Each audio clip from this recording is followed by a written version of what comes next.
Dr. Habermas has authored, co-authored, and edited, again, a shelf of books.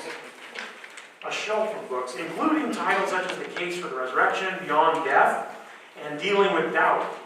He has spoken widely at various universities, colleges, and seminaries, including Stanford, Oxford, Cambridge, and he's lectured a number of times for us at Loyola University. Our students remember him and love him dearly. Clearly is one of the world authorities on the topic of the historical Jesus and the resurrection, and his topic tonight is Resurrection, Evidence That Changed a Generation of Scholarship. Dr. Gary Habermas.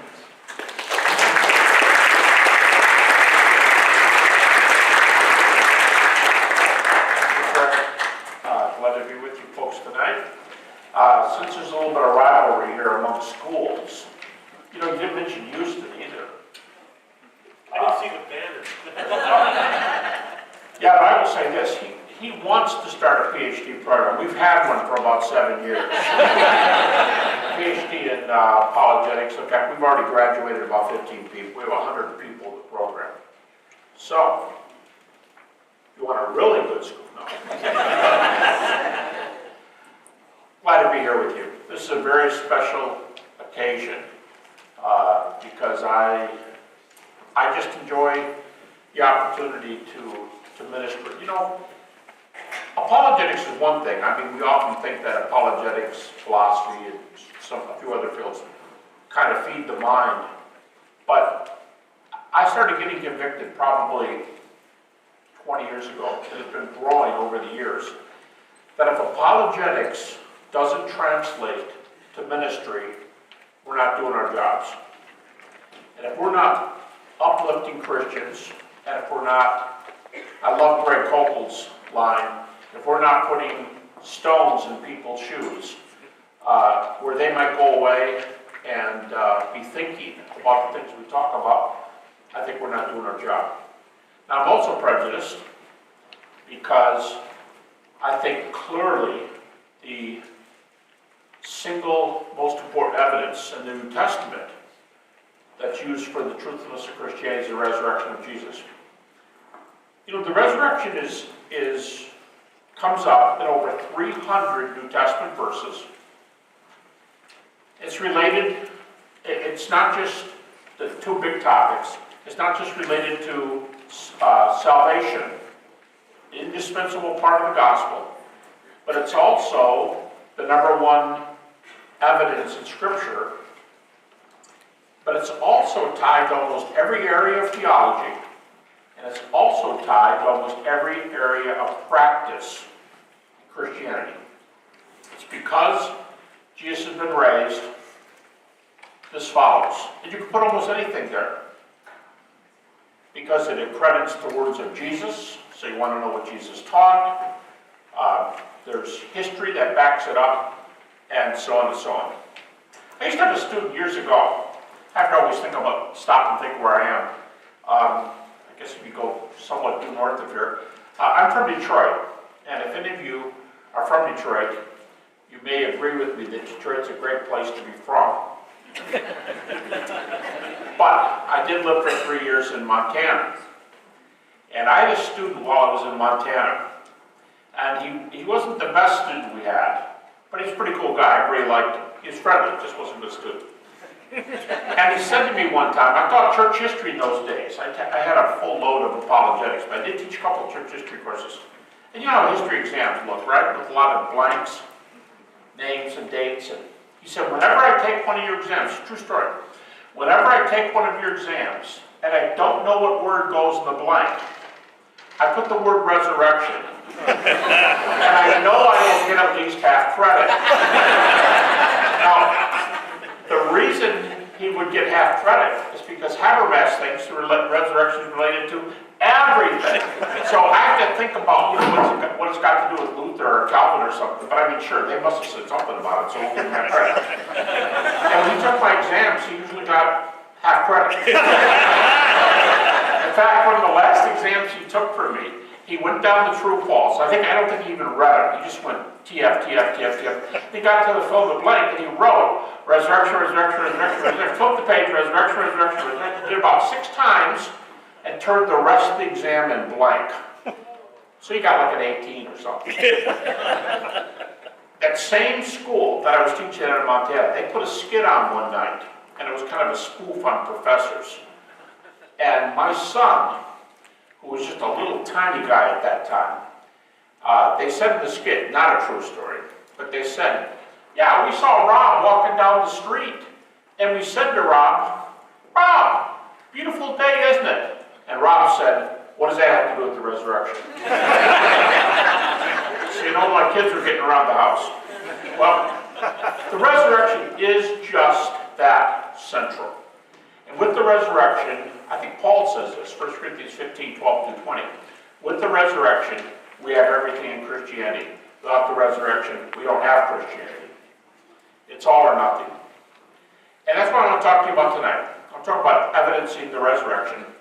And I'm going to talk about a method that I worked on, developed, whatever, in my PhD dissertation at Michigan State. I have to stop too and think where I am before I say Michigan State. We're playing the Buckeyes tomorrow, so this is, I made sure my wife taped it today. Go Spartans. Go green. Go green. Thank you. Now I'm in a better mood. I don't think we're going to win.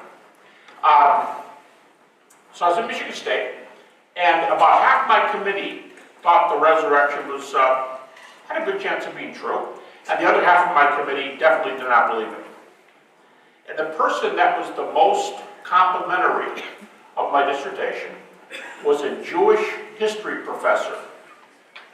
And I had to satisfy, with my dissertation, I had to satisfy the history department, religion, and philosophy, because my degree was in history, philosophy, and religion. And as I left the meeting where my topic was approved, the head of the program, who did not believe the resurrection, said to me, he said, I don't care if you do the resurrection. He said, you know, we're pretty liberal around here, but we're liberal in the good sense.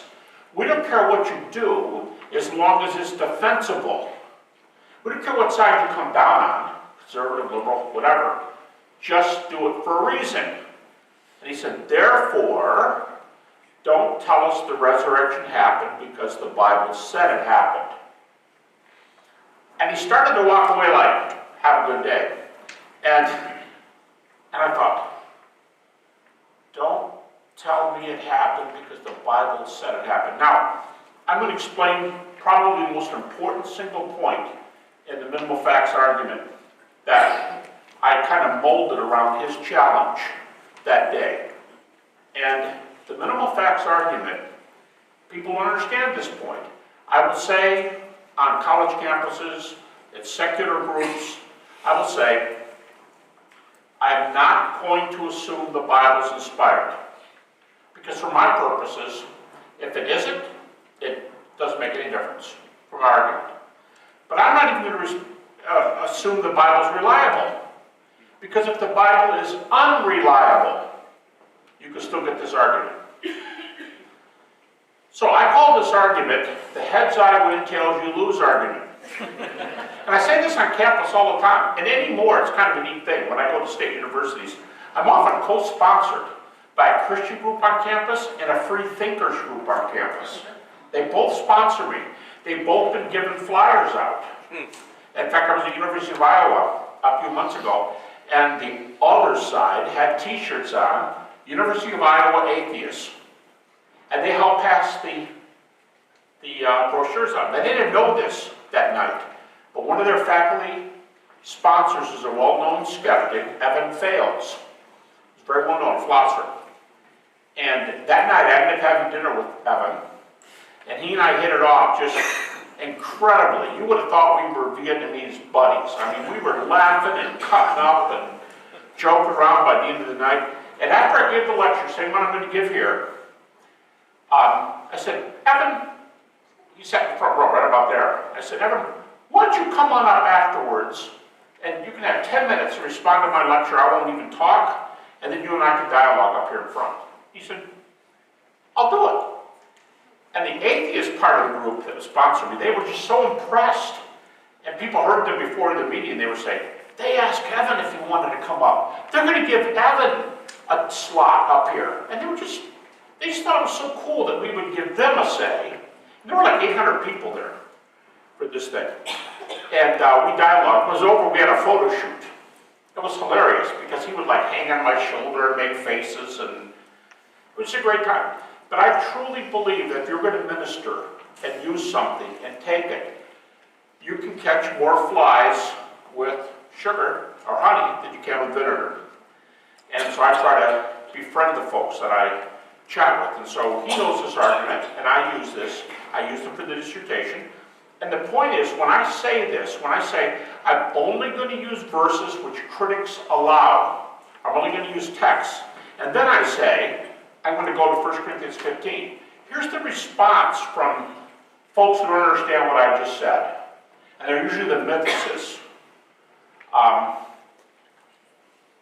could stop here and say something about mythicists, but I won't do it. I'm really biting my tongue. But they think I'm doing a bait and switch. They think I'm saying, I'm going to give you evidence for the resurrection. All right, let's turn to the Bible. So they go, I feel cheated. I feel cheated. Why? Because you act like you're not going to use the Bible, and then you do. No, they misunderstood the whole argument. My committee at Michigan State, they did not care if I used the New Testament. So what about what your advisor said? You can use, just don't tell us it happened because the Bible said it happened. That's the key. Don't quote verses and say that settles it. You can use all the verses you want, but only use verses that follow and satisfy critical principles.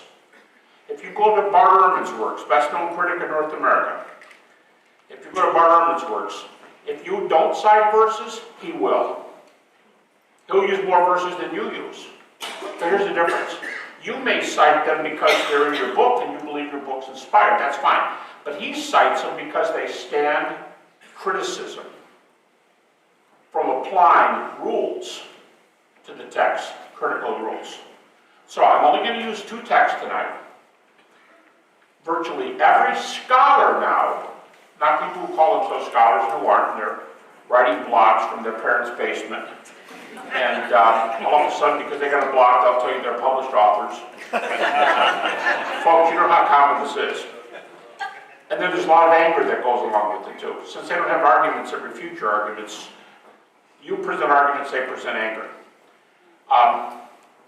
They don't understand the argument. Critics, Bart Ehrman will let me use the text I'm using tonight. I'm only going to use 1 Corinthians chapter 15. And the end of Galatians 1, beginning Galatians 2. Now remember, there's no chapter dividings in the originals. I'm not talking about Psalms and so on, but the New Testament text, there's no chapter dividings. So the end of Galatians 1, end of Galatians 2, just a little stretch right there. And 1 Corinthians 15, just the first 11 verses. Both of these are geared or called by scholars the authentic Pauline epistles, or as Bart Ehrman calls them, the undisputed Pauline epistles. Now, how many of Paul's epistles, in case you're interested, this would be a footnote, how many of Paul's epistles are undisputed? Well, of the 13 books that bear his name, 7 of them are granted by everybody, scholars, no matter how critical they are.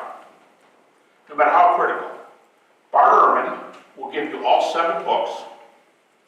G.A. Wells, by the way, who may be the best known of the mythicists, will give you 8 books. And they're the same 7 plus 1 more. Critics don't just give 7 of Paul's books, they give the same 7. And that's important. And if you're here and you're a pastor, and you decide to preach on Paul, they're probably going to be the books you choose from Paul. Because they're the most, generally thought to be the most important Pauline epistles. Here's the 7 authentic epistles. Romans, 1st and 2nd Corinthians, Galatians. I'll repeat them. So, Philippians, 1 Thessalonians, and Philemon. Okay, one more time. Romans, 1st and 2nd Corinthians, Galatians, Philippians, 1 Thessalonians, Philemon. Now, in case you wonder, G.A. Wells, the mythicist, he'll give you Colossians too. So that makes 8. But everyone grants the 7. Now, what do I mean when I say they grant 7? What do they think? They don't think those books are inspired, do they? No way. Do they think they're reliable? Not usually. What are they then? I think probably the best word would be authoritative. What's authoritative mean? Well, let's think about this. We know the author. Now, they'll usually say, unlike the Gospels, because most critics will say we don't know the authors of the 4 Gospels. That's another matter. But let's say we know who wrote these 7 books. We know the guy is very well trained. He's a scholar. He is honest. It's obvious from his writings he has a moral code and creed. He's honest. And he might be wrong about something, but he won't knowingly lie. He will tell you what he believes is true. And this may be the most important point. He has been with the original eyewitnesses who walked and talked with Jesus through the whole ministry. That's why Paul is so important. That's the sense in which it's authoritative. And they will say he's the closest, critics will say he's the closest we have to Jesus himself. Because again, they'll say that we don't know the author of the 4 Gospels. Paul's books are also the earliest. Now James might be a little bit earlier, the Epistle of James. And Galatians and James might be about the earliest at about 48. But for the most part, Paul's epistles are the earliest. So earliest to most authoritative. I'm going to use those 2 texts tonight. In order to do the minimal facts argument, I'm going to use only facts that pass 2 rules. The first one is by far the most important. The second one is just convenient. In fact, if 2 ever changes, 1 is plenty to pull this off. Reason number 1, I will use no fact tonight that is not multiply evidenced from different angles. You say, well, like how many different angles? Well, let me give you an example. Bart Ehrman, of all people, you know, one of the most important rules to establish New Testament text is independent attestation. How many sources do you have that report this? In the ancient world, as Paul Meyer, professor, well, retired now, emeritus professor of ancient history at Western Michigan University, as Paul Meyer says, in the ancient world, 2 sources often are often enough to prove an event. 2 in the ancient world. Bart Ehrman, just doing multiple attestation, not all the other evidences you might have, but just on multiple attestation, Bart Ehrman, best known critic, lists 12 independent sources for the crucifixion of Jesus. 12. I'm working on a magnum opus on the resurrection.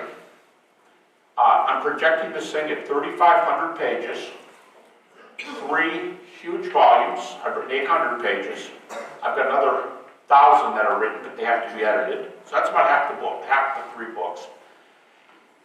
And I just finished the section on the evidence for the crucifixion of Jesus. Evidence for the crucifixion. The material is just under 100 pages long. That's how much data we have for the crucifixion, and why scholars like John Dominic Crossan and, well, I'll just name a couple. John Dominic Crossan, I'll pick on Ehrman again, or we can use the British scholar Maurice Casey, who's another agnostic. James Crossley, another agnostic. They would say it's probably the best attested fact in the New Testament. 100 pages of evidence. That's how solid it is. Now, crucifixion doesn't prove resurrection, obviously, but it's a prerequisite for resurrection, so we need it.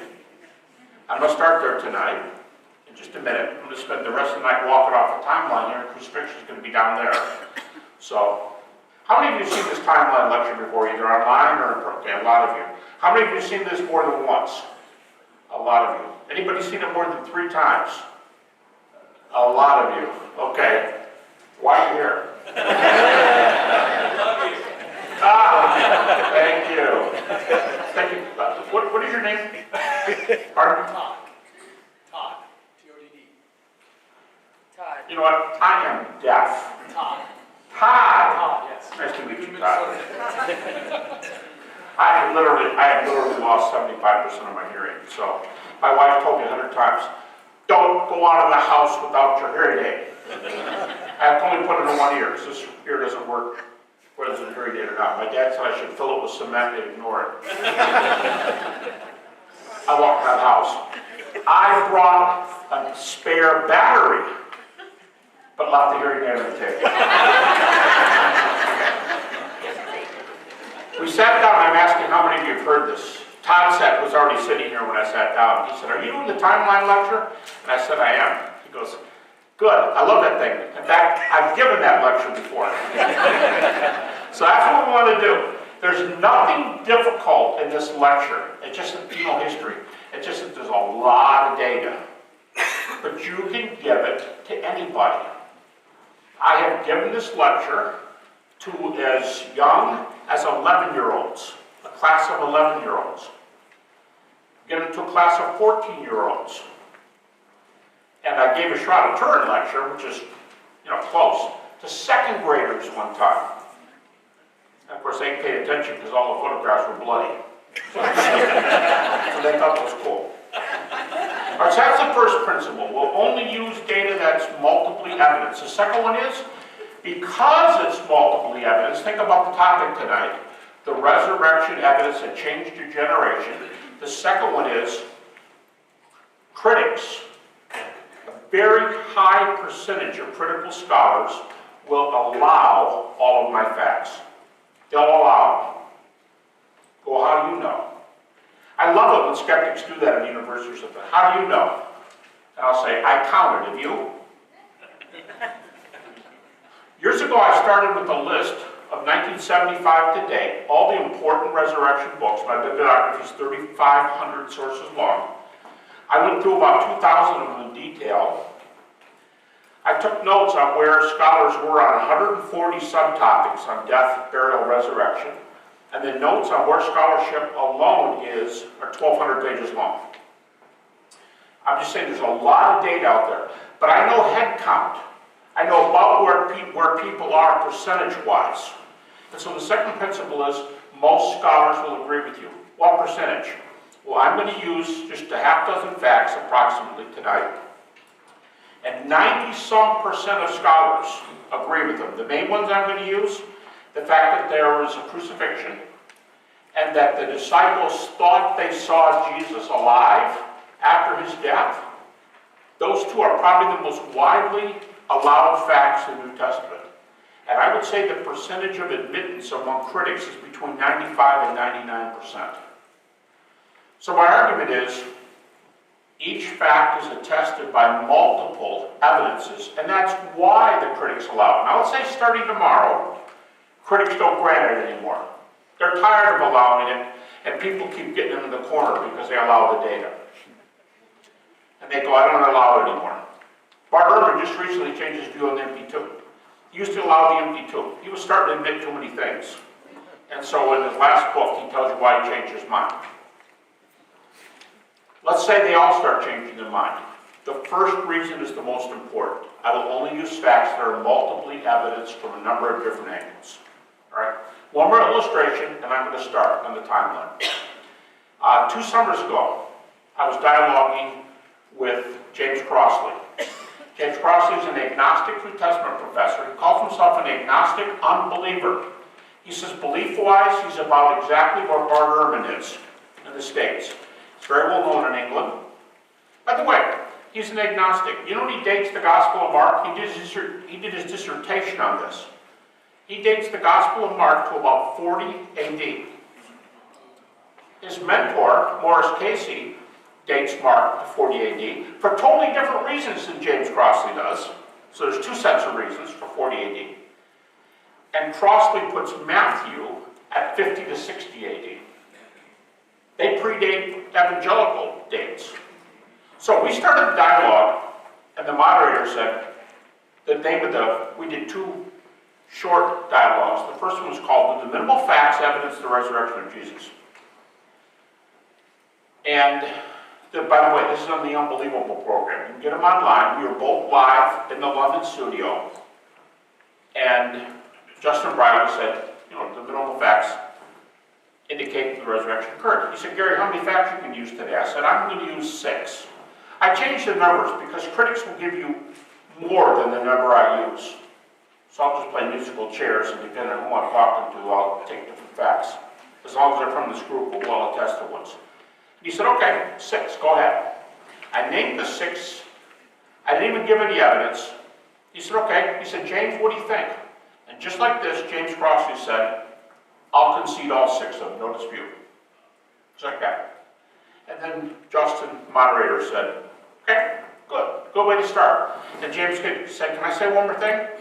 And Justin said, sure. And he said, these are not just well-attested facts, these are the best attested facts in the New Testament. So that's the note we started on. Now let's see what you get from this, okay? Only use facts that are well-attested by multiple evidences, and because of that, virtually everybody agrees. Let's start down here. Now this is creation down here. This is crucifixion. Down there is 2016. And in between, for the most part, at first I'll do a little more data here, but for the most part, my line is only going to go about 25 years. All right? Okay, so Jesus dies approximately 30 AD. 30 AD is a great year. It's the most popular year, probably because it's a nice round number. Scholars don't give a date real often, because it's kind of irrelevant to them. The next most popular year is not 29 or 31. Next most popular year is 33. You have to get the moon right for Passover and everything. And you have to ask how many times this happened in April, and what years are they, and so on. It's like 27, 30, 33. All right. So Jesus dies about 30 AD. I'm going to call this ground zero, because we're going to go plus and minus. Well, not minus. We're going plus from this point. Okay. Now, if you ask the average Christian, what's the evidence for that event? And they're going to say, well, we've got the Gospel of Mark. Now, I'm going to use critical dating, okay, to show you that doesn't really make any difference if you use the critics' dates or evangelical dates. They're going to be either very close to the same or only a few years later, not enough to change anything. And if you go with the critics' dates, Mark said about 70 AD, or plus what? 40. Plus what? Plus 40. Plus 40. Great for ancient history. 40 years. Super. They put Matthew at about 80, or plus 50. Or Luke at about 85, or how much? Plus 55. And everybody puts John at about 95, or how many years? 65. Now, you can stop right there. And 65 years is fine for historicity. I mean, even in modern times. I remember hearing about a man who was doing his memoirs of World War II, and it was in the early 90s. That would be 50 years after the fact. That would be right about where Matthew or Luke are. That's fine. No one's going to say, you're a liar. Nobody can remember things for 50 years.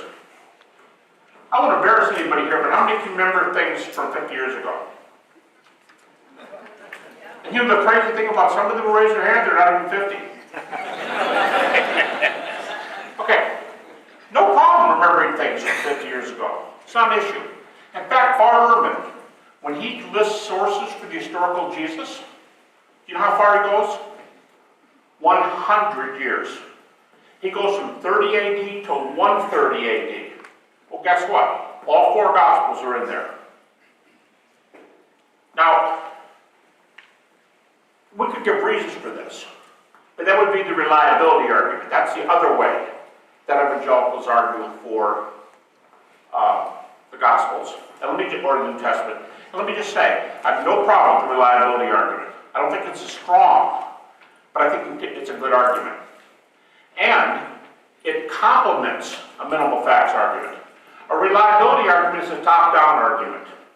It goes like this. The reliability argument basically says, if this is a reliable book, I can basically trust everything in it. Minimal fact says, we won't spread we won't put the roof out there quite that broadly to catch everything underneath it. We're going to build from the bottom up, one fact at a time.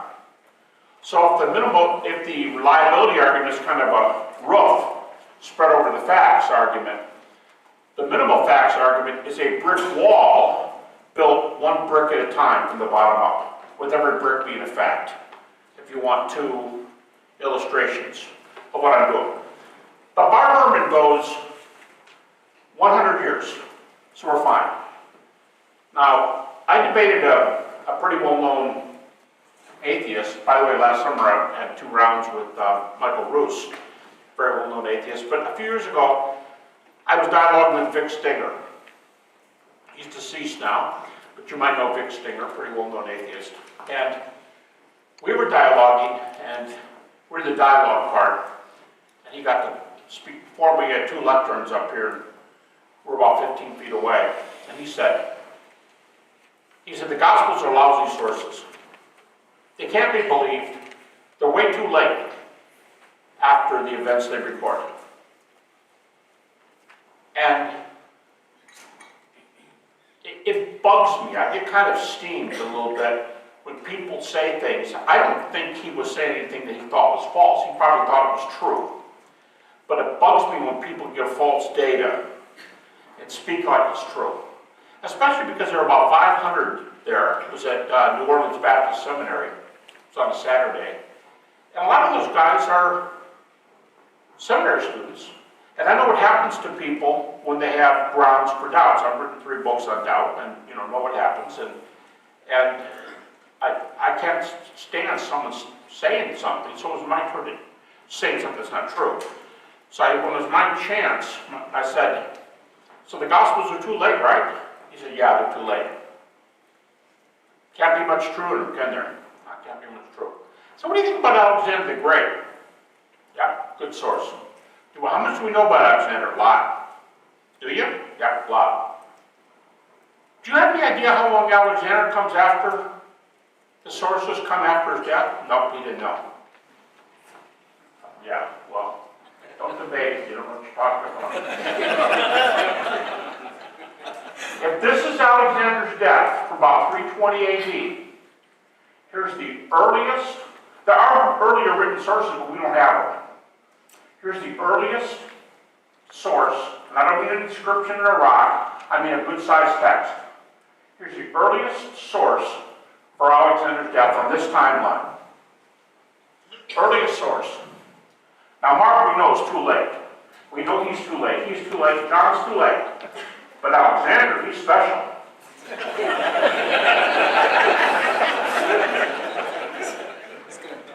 I'll get back to the front. The first source for Alexander. One time I went up the side door. The door locked. I had to bail on me back into the sanctuary. The earliest source for Alexander is just under 300 years. But everybody knows the Gospels are way too late to be good. But I like Alexander. And then here's the comeback right away. Skeptics say, yeah, but there's a problem. Difference. You think the Gospels are history. They're not. They're religious propaganda. How do you know? Because they report miracles. And I'll say, well, wow. I'm sure glad Alexander is straight history. Because here's how Plutarch's Alexander starts. It's commonly believed that Alexander was the son of a god. His mother was a virgin. I'm glad we're not. So now we're not only doing, 300 years later, we're doing theology for Alexander. And I said almost 300, it's about 280 for the earliest source of Alexander. The best sources for Alexander, Plutarch and Arrian. plus 4.25 to 450. 4.25 to 450. That is 10 times the difference between Mark and Jesus. 10 times. But it's good. Gospels are lousy. Okay. Well, I believe this argument can be developed, but I'm going to do a different one tonight. And this is the minimal facts argument. I'm going to go over on this side of the line. Because if this is Mark at 70, I'm going to start with Paul at 55. Or, plus what? 25 years. 1 Corinthians 15, chapter 5, 1 Corinthians 15, verses 3 and following. Well, let me back up. First two verses. Paul says, when I came to you Corinthians, now, he writes the book here. The date he comes to Corinth may be the strongest attested date in the New Testament. And he comes to Corinth about 51 AD. You know how we know? The New Testament tells us who is, we call him the mayor, who's the head of the city of Corinth. And now we found an inscription in a rock that we know when he was the mayor, and they're only there for 1-year terms. And he was mayor from 51 to 52 AD. All right, so Paul says, when I came to you guys, I gave you the gospel. Footnote. Whenever the gospel, the factual side of the gospel, is given in the New Testament, it's mostly in the writings of Paul, epistles of Paul, the book of Acts. There's always at least 3 historical facts mentioned as part of the gospel. The deity, death, and resurrection of Jesus. Deity, death, resurrection. Deity, death, resurrection. Without that, you don't have the gospel. Deity, death, resurrection. A lot of Christians like to say, death, burial, resurrection. Nothing wrong with that. Burial is mentioned a few times in the context, but it's only mentioned comparatively few times compared to deity. So, well, how do you get deity? How do you get deity? Because titles are used. Here's a great example. Romans 10:9. If you confess with your mouth and believe in your heart, if you confess with your mouth that Jesus is Lord, and believe in your heart that God's raised him from the dead, you shall be saved. Now notice what's there. Lord, raised, dead. So, deity, death, resurrection. And what's really cool is 3 verses later, and verse 13, Paul says, with the mouth we believe, with the heart we believe. He's proclaimed with the mouth. And he quotes Joel, whoever calls upon the name of the Lord will be saved.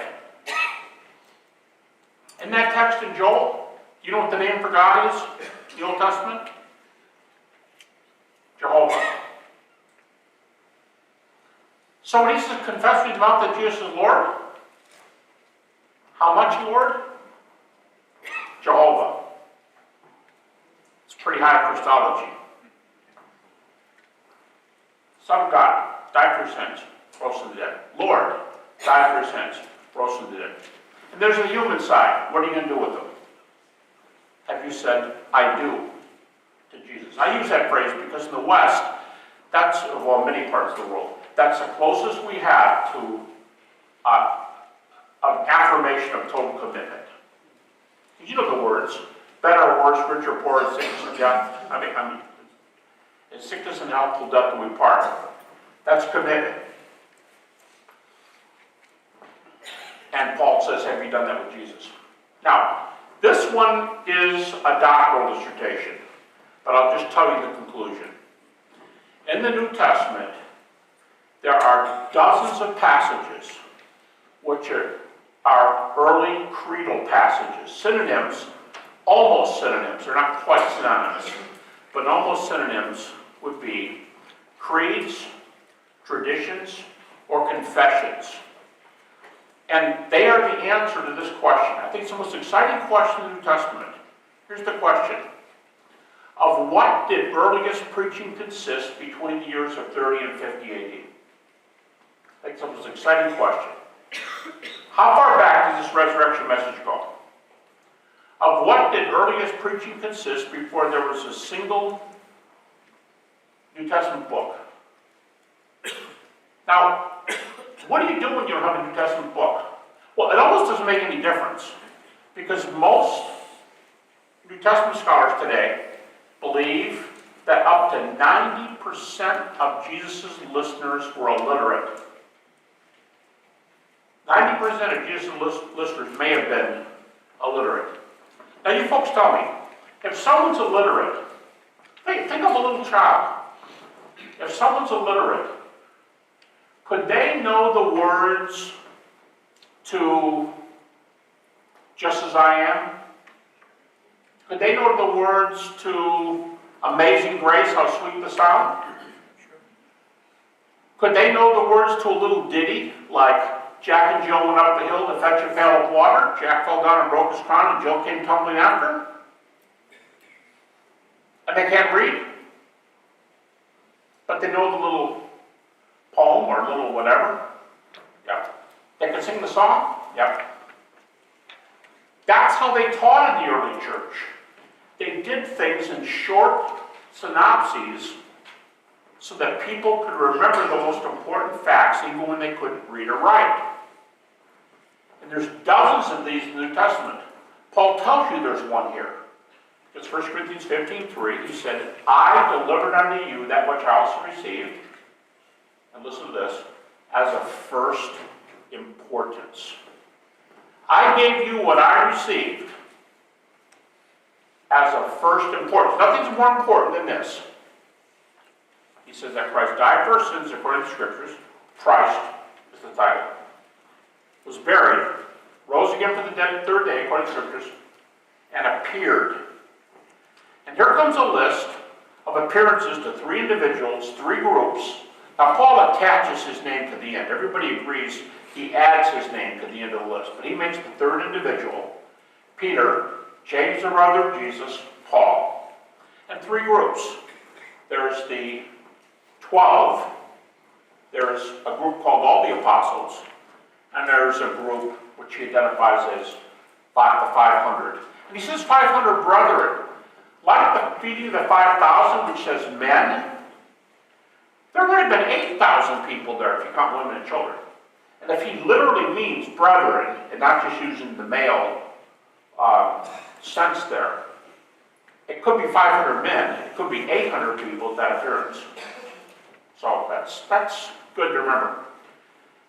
And Paul goes into this list. All right.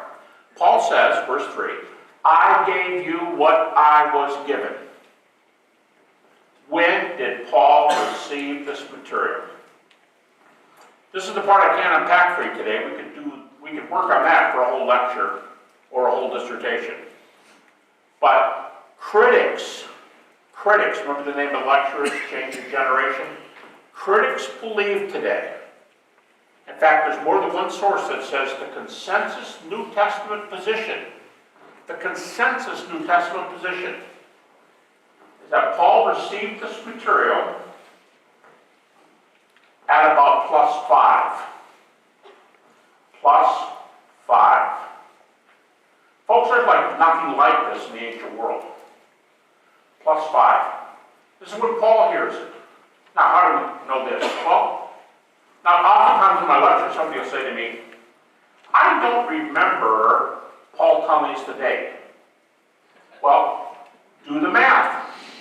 Flip to Galatians 1:18. He said, when I met the risen Jesus, I didn't go running right up to Jerusalem to meet those who were apostles before me. But 3 years later, I did go up. Okay, let's do it. Cross. He meets the Lord. When is this? It's usually said that he met the Lord. Here's another way to ask it. How late is Acts 9 after Acts 1? And his conversion is usually placed at +2 or +3 after the cross. So the first move after the cross, +2 or +3. Then he says 3 years later, I went up to Jerusalem. 2 + 3, 5. 3 + 3, 6. right here, 5.5, 5 or 6 years, Paul was up there. He said, I stayed for 15 days, and I saw none of the apostles except James, the brother of Jesus, and Peter. How'd you like to have been a fly on the wall? Seriously, when Jesus appears to his brother, James, the unbeliever. By the way, we talked about multiple attestation. We have multiple attestation for James being an unbeliever. Mark chapter 3, John chapter 6. That's multiple attestation. Now, if it's Matthew, Mark, or Luke, that counts as Mark. If you haven't had this before, just take a seminary class. I'll tell you the difference. But John is a separate source. So Mark and John are two sources. And they say James is an unbeliever. There's 2 texts for James. And pretty bad. James and his brothers thought Jesus was nuts. I'm not just making that up. The Greek says they thought he was beside himself. 2 minds. He's not the Messiah. Sorry. And then they tried to take him out of the way so he wouldn't embarrass anybody, like his family, because he was in the hometown in that passage. How'd you like to be there? And James is, I don't know, maybe a carpenter. He's out back and he's working, and Jesus appears. Says, bro, check it out. Those are scars. You know who I am? What would you do if you were James? Then he steps forward and he goes, touch me. Give me a hug. Remember the verses in Luke when he later sees the apostles? They said they're terrified or frightened, suppose they've seen a ghost. That's King James. And he said, handle me and see, for a spirit hath not flesh and bones as you see me have. Touch me. Go ahead. And we know the story of Thomas. Falls on his feet. My Lord and my God. Then there's Peter. He denied his Lord 3 times. And here's his Lord. Feed my lambs, Peter. That was later at the lake, but here I am. How'd you like to be one of those guys, James or Peter?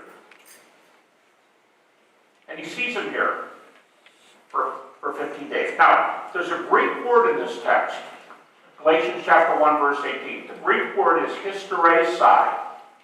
Hysteresai. The Greek root word is H-I-S, if you transliterate, right? Greek doesn't have Arabic letters. H-I-S-T-O-R. That's the Greek word from which we get the English word, what? History. Now we can't jump the gun and say, because it's the Greek word from which we get the English word history, that means history. But I'll tell you, there's been, that I know of, at least 3 lengthy word studies done on that, all by non-evangelicals. And here's what they say about histore, the root word. It means to check something out in person. I would say the best meaning, maybe, for histore is what many of us in our local towns see on the 10 or 11 o'clock news whenever you get it in your area. And so many of them. How many news programs start like this at night? Eyewitness news. And you know, the implications are, we're bringing it to you right now. We know, because we're there. And yes, there's a big hurricane down in Florida, but we got somebody on the scene. It's Geraldo Rivera. He always likes to be in storms. You remember in the old days, he always liked to be in the heart of it to show you it was something for you. Okay, that's eyewitness. That's eyewitness news. Histore. Hysteresai. I was with these fellas, +5 or +6. And what were they talking about? Don't forget the theme of the book of Galatians. It's only 6 chapters long. You just take the theme in about 1 sentence. It's all about the gospel. Don't get it wrong. Don't add to it. Don't subtract from it. Give it the right way, or it's heresy. You understand? Go. That's it. The gospel. If they're talking about the gospel, they've mentioned the resurrection. And who better to ask about the appearances than James, the brother of Jesus, and Paul? By the way, this is quick, but 14 years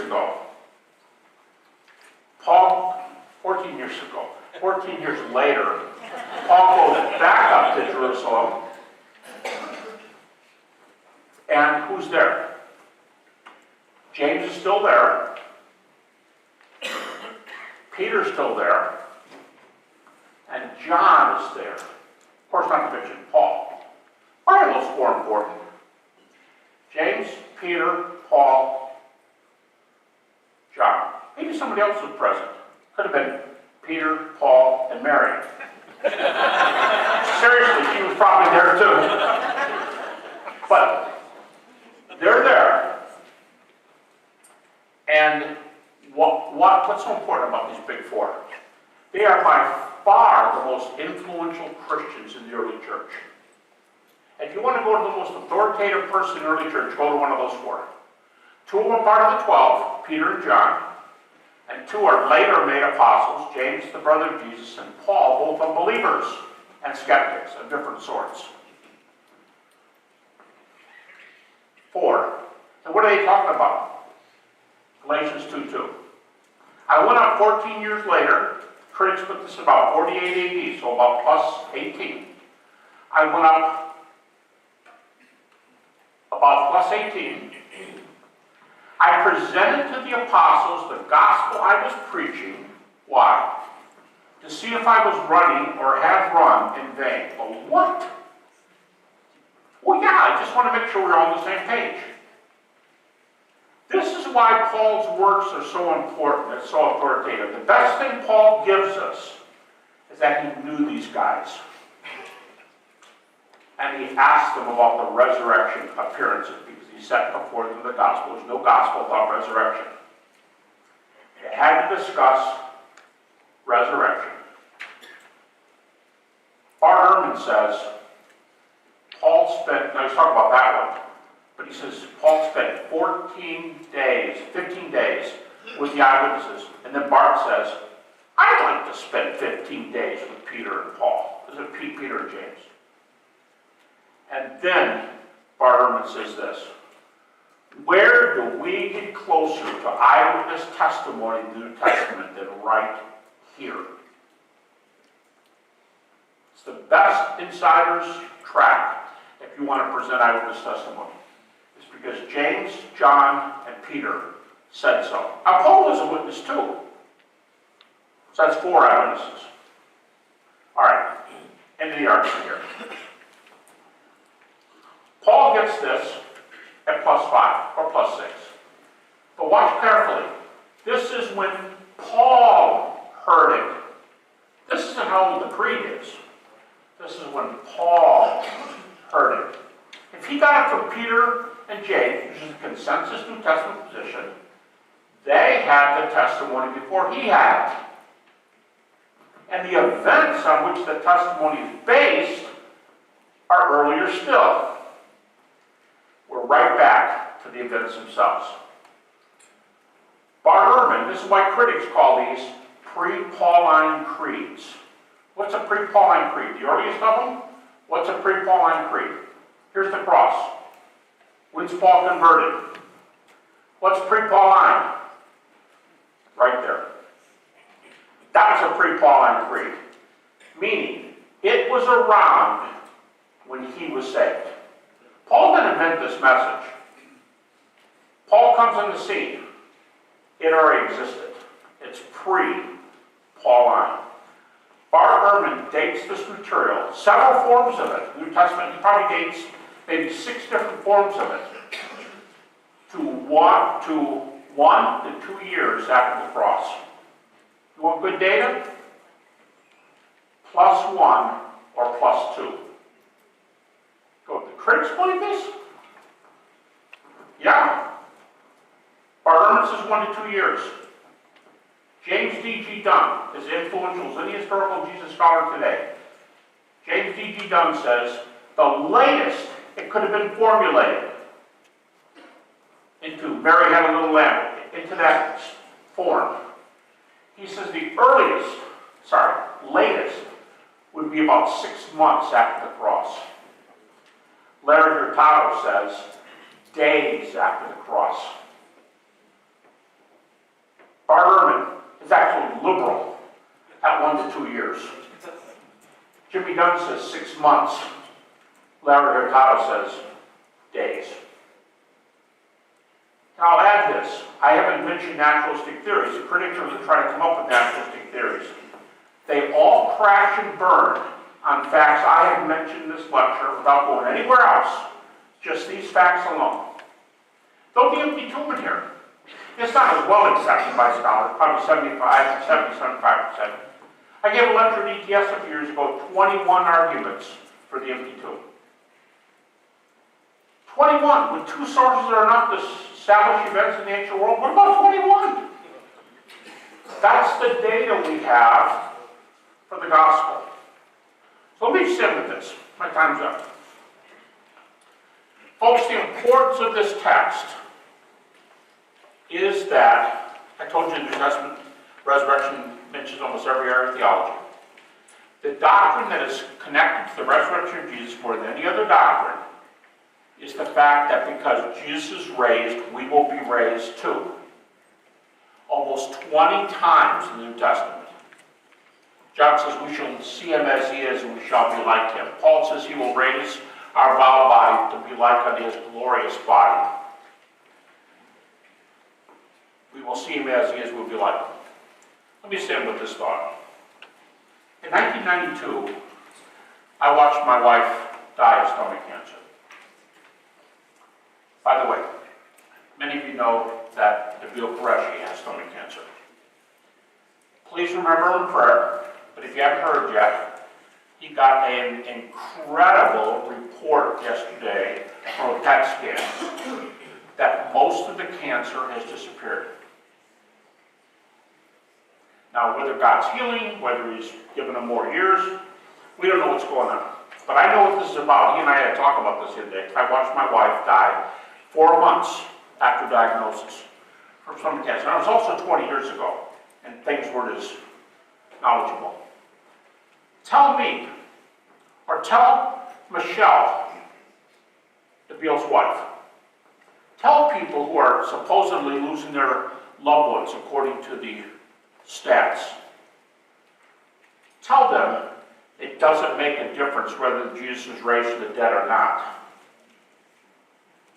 The most touching card I got when my wife was sick, I couldn't even repeat the words for a whole year afterwards. It said this: what are you going to do when you get to heaven and walk with your wife down the golden streets, hand in hand by the river of life? I couldn't even read the words, let alone say them to somebody, because they were so precious to me. That's the difference between the resurrection of Jesus being true and the resurrection of Jesus not being true. If it's our time and we go, we're going to the best place in the world. Paul said, Philippians 1:21 and 23. He said, it's far better to die and be with Christ. Far better. That's the message we have, folks. We want to live forever. That's the hope of humankind. And it's promised as a by-result of the resurrection of Jesus. I leave with you tonight the words of our Lord Jesus Christ himself, John chapter 14, verse 19, who also said this: because I live, you shall live also.